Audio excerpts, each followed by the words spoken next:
Well, we've come down to the reed bed to measure the depth of the water today, and we're really shocked at the damage to the reed bed from the gales of yesterday.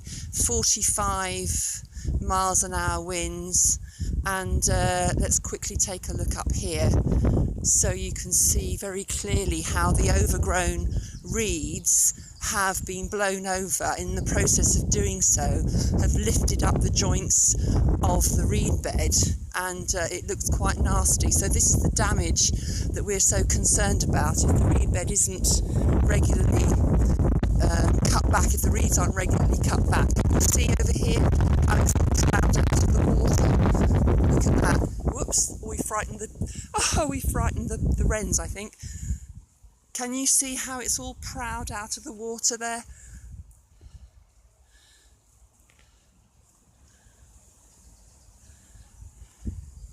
Anyway, that's why we're so keen to raise the money to get this beautiful place looked after.